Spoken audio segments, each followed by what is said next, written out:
বিরিয়ানি পছন্দ করে না এমন মানুষ মনে হয় খুঁজেই পাওয়া যায় না। Beef biryani, mutton biryani, chicken biryani, বাঙালির আবেগের আরেক নামই তো বিরিয়ানি। তো আজকে বৃষ্টির দিনে আমি রান্না করেছি বিফ বিরিয়ানি।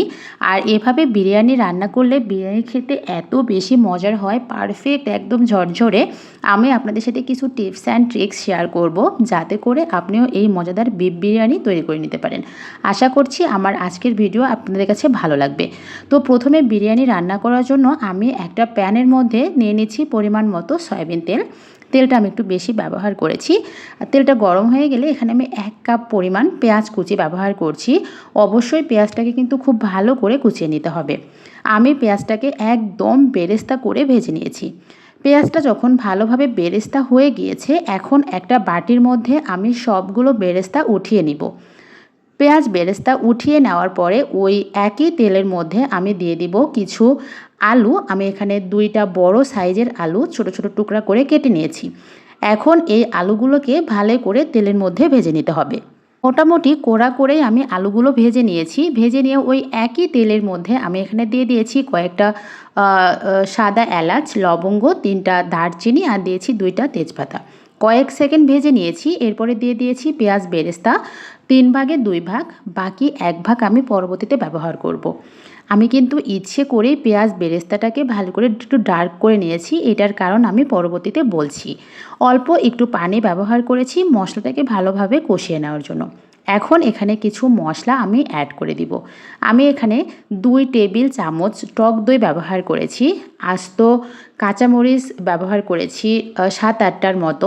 হাফ চামচের মতো জিরা বাটা ব্যবহার করেছি। দিয়ে দিয়েছি 1 চামচ আদা বাটা। দিয়েছি 1.5 চামচের মতো ধনিয়া বাটা। হাফ চামচের একটু বেশি রসুন বাটা ব্যবহার করেছি। স্বাদ মতো লবণ। আর শেষে দিয়েছি হাফ চামচের একটু বেশি মরিচের গুঁড়া। এখন মশলাটাকে ভালো করে কষিয়ে নেওয়ার পালা। যে কোনো রান্নায় কিন্তু মশলাটা কষানো ভীষণ ইম্পর্ট্যান্ট। মশলাটা যত ভালো করে কষানো হবে, খাবারটা খেতে তত বেশি মজার হবে। মশলাটাকে ভালো করে কষিয়ে নিয়ে আমি এই মুহূর্তে ব্যবহার করছি রাঁধুনি রেডিমিক্স বিরিয়ানি মশলা। এই মশলা দেওয়ার জন্যই কিন্তু আমি সবগুলো উপকরণ অল্প করে ব্যবহার করেছি।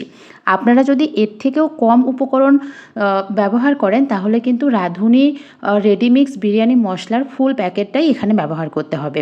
আর আমি এখানে মশলাটাকে ভালো করে কষিয়ে নিয়ে দিয়ে দিচ্ছি 1 কেজি পরিমাণ গরুর মাংস।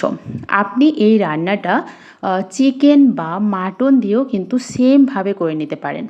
তো আমি এখন মশলাটাকে ভালো করে কষিয়ে নেওয়ার জন্য ঢাকনা দিয়ে ঢেকে কষিয়ে নিব। আর আমি এখানে মাঝখানে 1 কাপ পরিমাণ তরল দুধ ব্যবহার করলাম। আপনার হাতের কাছে যদি তরল দুধ না থাকে, আপনি চাইলে গুঁড়া দুধও ভালো করে গলিয়ে নিয়ে ব্যবহার করতে পারেন। এখন আমি দুধটা দেওয়ার পরেও ঢাকনা দিয়ে ঢেকে ভালো করে কষিয়ে নিচ্ছি। আমার মাংসটা কিন্তু খুব ভালোভাবে কষানো হয়ে গিয়েছে। বিরিয়ানি রান্নার ক্ষেত্রে অবশ্যই চেষ্টা করবেন মাংসটা যেন খুব ভালোভাবে কষানো হয়। মাংস ঠিকঠাকভাবে কষানো না হলে কিন্তু বিরিয়ানি খেতে একদমই ভালো লাগবে না। তো মাংসটা কষানো হয়ে গেলে এখানে আমি চাল ব্যবহার করছি। আমি এখানে 3 কাপ পরিমাণ চাল ব্যবহার করছি। অবশ্যই চেষ্টা করবেন চালটা যেন মেপে ব্যবহার করার, তাহলে কিন্তু পানিটাও ঠিকঠাকভাবে দেওয়া হবে। এতে করে বিরিয়ানির যে একটা ঝরঝরে ভাব, এটা কিন্তু একদমই ঠিক থাকবে। তো আমি মাংসের সাথে চালটাকে ভালোভাবে ভেজে নিব। একদম ঝরঝরে কিন্তু ভেজে নিতে হবে। এতে করেই কিন্তু বিরিয়ানির যে ঝরঝরে ভাবটা, এটা ঠিকঠাক আসবে। এই ভাজাটা যদি ঠিকঠাক মতো না হয়, তাহলে কিন্তু বিরিয়ানিটা একদমই পারফেক্ট হবে না। আমি এই সময় চুলার হিটটা মিডিয়ামে করে ভেজে নিয়েছি। আর মাঝখানে হচ্ছে ভেজে রাখা আলুগুলো দিয়ে ভালো করে ভেজে নিব। আমি আগেই বলেছি আজকের বিরিয়ানিটা কিন্তু আমি একটু আলাদা প্রসেস ফলো করে রান্না করেছি। ভালোভাবে চালটা ভাজা হয়ে গেলে এখানে আমি পানি ব্যবহার করছি। আমি এখানে 3 কাপ চালের জন্য একদম মেপে কুসুম গরম পানি 6 কাপ পানি ব্যবহার করেছি। এখন পানিটা দেওয়ার পরে ভালো করে নেড়ে চেড়ে চালের সাথে মিশিয়ে নিচ্ছি। মিশিয়ে নিয়ে ঢাকনা দিয়ে ঢেকে পানিটা শুকিয়ে আসা পর্যন্ত মিডিয়াম টু হাই হিটে রান্না করে নিচ্ছি। পানিটা কিন্তু একদম শুকিয়ে এসেছে, কিন্তু চালটা আরেকটু সেদ্ধ হতে হবে। তো আমি এই মুহূর্তে আরেকটু নেড়ে চেড়ে নিয়ে উপর দিয়ে পেঁয়াজ বেরেস্তা যে ভেজে রেখেছিলাম সেটা দিয়ে দিলাম। আর দিয়ে দিচ্ছি হচ্ছে 1 টেবিল চামচ ঘি। আর দিয়ে দিচ্ছি কেওড়া জল। আপনি আপনার পছন্দ মতো কেওড়া জল বা গোলাপ জল ব্যবহার করতে পারেন। আমি ঢাকনা দিয়ে ঢেকে আরও 20 মিনিটের মতো দমে রেখেছিলাম। এরপরে দেখতে পাচ্ছেন যে আমার বিরিয়ানির ফাইনাল লুক। আলহামদুলিল্লাহ, আলহামদুলিল্লাহ, খুবই মজা করে আজকের বিরিয়ানি সবাই খেয়েছে। আসলে রাঁধুনির শান্তি বা তৃপ্তি এখানেই যে তার হাতের রান্না সবাই খুব মজা করে খাবে। তো সবাই ভালো থাকবেন, আর আমার ভিডিওটি কেমন লাগলো অবশ্যই একটা লাইক আর কমেন্টস করে জানাবেন। ইনশাআল্লাহ দেখা হবে নেক্সট কোনো ভিডিওতে। আর অবশ্যই একটা লাইক করতে কিন্তু ভুলবেন না, কারণ আপনাদের একটা লাইক আমাকে অনেক বেশি উৎসাহ দিবে।